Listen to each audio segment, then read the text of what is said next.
Good morning. So we're continuing November's very serious theme of everything is holy now. December. I said November, didn't I? It's December. December. Goodness gracious. I probably said that last week too. December's very serious theme with everything is holy now, with today's talk, Holy Days. And if you were here last week, you know what I mean by serious. Okay, so the elf on the shelf sort of gave way to the sage on the stage, right? Okay. That was courtesy of my son who made that one up. I love it. Okay. But because why? Because joy is a quality of God as well, right? And we have to have fun with this stuff. And part of my job description is to lighten the heart. That's the job of a minister, We are drawn to a faith philosophy because it uplifts us, right? And so as spiritual leaders, we walk with you, we walk alongside you. We're all together in this. So we can inspire each other and not frighten each other, with images of hell or stuff like that, So that's really part of the job of a minister or any sort of faith leader in any faith tradition is to inspire and to lighten. In Egyptian mythology, right, the story goes after death, your heart is weighed against the feather, right, of Mahat, and if your heart is lighter than the feather, you go to the promised land. You go to the field of reeds, right, where you live out a joyous afterlife. But if your heart is heavy because of heavy thoughts or bad intentions or bad actions, then the god Amut, who was a crocodile head and a lion part and a hippo, would come and devour your heart, and your soul would just cease to exist. So when I get silly, just remember, it is part of my job description. I am here to lighten your heart, and it is part of our faith tradition also, because Ernest Holmes said, "I don't take myself seriously, but I take this teaching very seriously." And that's what this is about. It is part of our faith philosophy to be light in heart. Not because we're afraid of being devoured after death, but for other reasons. We are here to lead a fully self-actualized life, to live while we are alive. We are way more invested in living the whole life of spirit than where we're going or what's happening to us after we die. We are here to live the good that God is in and through and as everything. In religious science, we believe that spirit is both immanent and transcendent. We are the people of both and I love that. Ernest Holmes said this. He said, "God manifest and God unmanifest constitutes the totality of being. God is around and through everything, both immanent and transcendent." And immanence refers to that philosophical and metaphysical theory that the divine presence, which is spirit, is that universal intelligence encompasses or is manifested in every manifest physical thing, everything in the material world. And transcendence, on the other hand, means that the divine presence also exists outside of the material world. So it is both and. We're not an either-or philosophy. We are more both and belief system. So we consider spirit to be both, immanent and transcendent. Spirit present in the physical world, in the manifest universe, and also beyond everything that is. This is panentheism, right? That's what we believe. This is panentheism. God viewed as the soul of the universe, right? The universal spirit present everywhere and at the same time transcending all of its creations.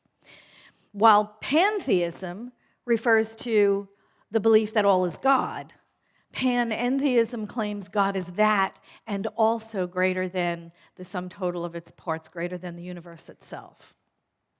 So that's the concept of God in religious science, both and. I love that. Don't you love being the people of both and? Anyway, Ernest Holmes in his commentary on the Science of Mind said, we are living in a spiritual universe right now. God is immanent in this universe, in everything, in you and in me and in the flower, literally. God is also transcendent of the universe in which it lives. That is, God is more. God is that and more. It exists now. We didn't put it there, we can't take it away, and we cannot change it. It's just the truth of life. Which, by the way, eliminates the idea of duality, doesn't it? It absolutely eliminates the idea of duality. If God is all there is, there can't be anything else. There can't be God and something else. Ever. If God is in and through and as everything, immanent and transcendent, there cannot be God and an opposite to God. There cannot be a sacred and a profane, or a good and anything opposed to a good. There just can't be. There cannot be anything that lies outside of the domain of spirit if God is all there is. If God is all there is no outside of spirit, right? I mean, that just makes sense. We must go back to principle. We go back to core concept 1. God is all there is. That's all we need to say. We can go to coffee now. That's it. God is all there is. And no matter where you are, right, you are in the heart of God. You are in spirit. No matter where you are, you are in spirit. What makes the church more sacred than the living room? Nothing, right? What makes the synagogue or the mosque or the meeting room more sacred than the kitchen or the car seat or the bathroom stall? Nothing. Oh, and I'm serious about the bathroom stall, too. I've done some of my best praying in a bathroom stall. The only difference in the mind of the human is the mind of the human. That's the only thing that makes the difference, right? The consciousness that we bring to any situation is the only difference that there is. Ernest Holmes said, if you have a headache, take an aspirin, right? If you think it'll make you feel better. But remember, it's spirit doing the work, always. It is spirit doing the work. Our consciousness makes all the difference in the world. When we heal the illusion that there is a God and something else, we will no longer need all of those things that we rely on to keep us safe. You know, that stuff. When we understand fully and truly and deeply that there is only God, there's no longer any need for good luck charms or amulets or potions or power crystals, right? Or rituals or rites of sacrifice. I'm not really a ritual person. I don't know if you noticed. You know, if it's your thing, it's a ritual. If it's someone else's thing, it's a superstition. That's how we define it, right? Ernest Holmes said this. He said, if one believes in the virtue of fasting, then virtue appears to him through fasting. But to him who finds no virtue in fasting, feasting may appear to be the greater virtue. We are over-concerned with the non-essentials, straining at gnats while swallowing mountains of superstition. And that's really, what we need to heal, is this idea that there's God in something else. And there's tons of them out there. The evil eye. I love that. That's always so much fun, right? Salt over the shoulder. Anybody? Salt over the shoulder. 3 on a match. Nobody uses matches anymore. I don't even know where that comes. That comes from my childhood. Does anybody 3 on a match? I don't know. The rabbit's foot, right? We've all seen that growing up. The rabbit's foot, which I have to tell you is a really big step up because originally it was a human's foot. So, yeah, so we have evolved. See, isn't that lovely? The gree-gree bag, right, in New Orleans. That's how it keep you safe from the spirits, or the horn, or the crystals, or tarot, or tea leaves, or garlic and the cross. That's a good one. The ever-popular statue of St. Joseph to sell a house. But now ask any real estate agent. That one is real, right? Right? Any real estate agents here? Okay, that one is real, apparently. I don't know, you have to bury a little statue of St. Joseph somewhere in the Upside down? Oh, yeah, see, there's rules about how to do it, too. Upside down in either the front yard or the backyard or the side yard, I don't know. And then the house sells, so go figure, Ernest Holmes said, all superstition is ignorance. All superstition is ignorance. So how are we doing with all this stuff? You can see how all of this stuff indicates duality, right? That there's God and something else. What are we doing with all this stuff? We're trying to find an edge, aren't we? We're trying to find an angle so that God will work for us. Really? Trying to find that direct connection to a deity who will then work on our behalf. We're trying to convince a reluctant God to do something it wouldn't normally do on our behalf, right? And there is a mistaken belief that there is power in these objects. There's no power in those objects. It's only the power that you give to it with your consciousness, right?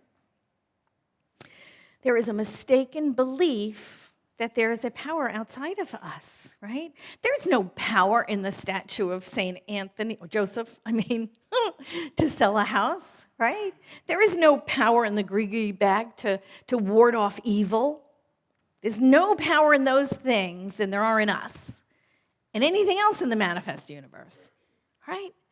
Because we're all made out of the same stuff. In Mark 10:52, it says, go your way, your faith has made you whole. Right? Luke, he said to the woman, your faith has saved you. Go in peace. And there is Matthew 9:22 and Mark 5:34 and Luke 8:48 and Luke 18:42, and they all say the same thing. It is our consciousness that makes the difference. It's our faith that makes the difference. There's no power in the garment. There was no power in the cross. There was no power in any object. There's no power in those power stones. That's what we call them. It is our faith. It is our faith that makes all the difference. It is our faith that moves the mountains. And so when we place, place our mistaken belief that there is power in the object, we're giving our power away to something outside of ourselves, right? And they used to do that a lot in the 30s when Ernest Holmes was really developing and teaching his philosophy, and that's why he separated himself so clearly from the people that were reading tea leaves and tipping tables and doing tarot. Rhymed. Anyway, he wanted to make sure that we knew the power was in us.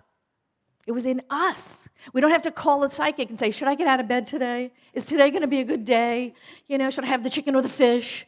It's like we were putting our power outside of ourselves and giving other people power over our decision making. And that's what Ernest Holmes wanted to be really clear about. We are the only power in our lives. We are the power and authority in our lives. We give our power away when we put it in the objects like that. When we exercise our faith, we build those faith muscles just like going to the gym, and we build our faith muscles in good times, right? When it's easy to have faith and things are going great and everything's wonderful, we have a deep reservoir of faith to draw on when we have to lead into those times when things aren't going well, right? Then we have a practice and we have a strength, we have an inner core, just like when you do physical exercise, you have a strong inner core of faith, right? That we can lean into when things aren't going well. Going back to those power objects, or all those old black and white movies there, about Dracula, and the guy's like holding up the cross, holding up the cross and shaking in his boots. And I remember one movie in particular where Dracula just walks up to the guy and very nonchalantly slaps the cross out of the guy's hand, and he says, "That has no power if you don't have faith in it." And then, of course, he devours the guy, right? That's how it goes. But again, it goes back to our consciousness. That doesn't have any power if we don't believe in it, if you don't have faith in it, right? It is our consciousness, which leads us actually to the idea of holy days, right? Can there really be holy days opposed to what? Not holy days? If you think about it, if God is all there is, are there non-holy days? No. Are there profane days? Hey, maybe we should start that. That'd be a trend. No. No, there's just holy days. God is all there is. Core concept 1. There is only the Spirit emanating, right, and animating and making itself known as everything. From the blade of grass to the snail to the fish to us to the giant redwoods. It is all Spirit animating itself, making itself life in every single possible way. So it's all God. So it's all God, right? And if there is no place where Spirit is absent, then everyone and everything, everywhere, every day is holy. Isn't that lovely? Right?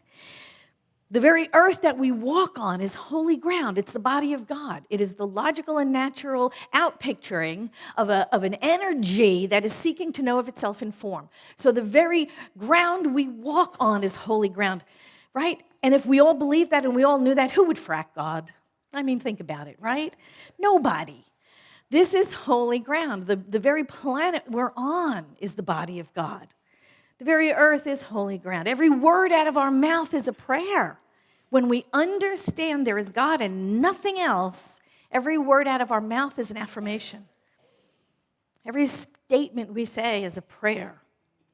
All right? Every day is holy. Not because it's Sunday, because it's a day. Every day is holy. Romans 14:5 says, one person esteems one day over another. Another esteems every day alike. Let each be fully convinced in his own mind. Every day is holy. Every place you are is holy ground. Every thought you think is a prayer. Every word you say is an affirmation. Every day is a holy day. Look for the divine in those little small moments, because that's where they are, because they're everywhere. See the divine in a sunset. Observe God's smile in a stranger, right? Celebrate a well-cooked meal as a holy moment, right? Enjoy a dish washed squeaky clean under your hand. Here's what we can do. We can create a vision calendar. I like that idea. Let's create a vision calendar of holy days, and each one of them will be a holy day. We can create 365. This year it'll have to be 366. Holy days, starting with January 1st. We can observe a holy day, January 1st, right? It'll be the holy first day of 2020. I like that. We can observe January 2nd, the holy day of leftovers. I don't know. Because that's the way it is in my house. January 3rd, right? The holy observation of setting sun. We can make every day a holy day. It is our intention. It is our consciousness that makes the difference. And every day is a holy day when we remember who we are. We have to remember who we are. We are the outpicturing of the power and the presence that seeks to know itself in form. That's what we are. We are an expression of the Most High. We are spirit manifest. Everything is sacred. Everything is holy. We are. Life is. The earth we walk on is. The blade of grass is. The stars above us. Everything in this universe is holy because it is made manifest by spirit. Rumi said it like this. He said, I do not want to step so quickly over a beautiful line in God's palm as I move through the earth's marketplace today. I do not want to touch any object in this world without my eyes testifying to the truth that everything is my beloved. Something has happened to my understanding of existence that now makes my heart always full of wonder and kindness. I do not want to step so quickly over this sacred place on God's body that is right beneath my own foot as I dance with precious life today. Every day is our sacred day. Every day is holy when we remember. Thank you so much.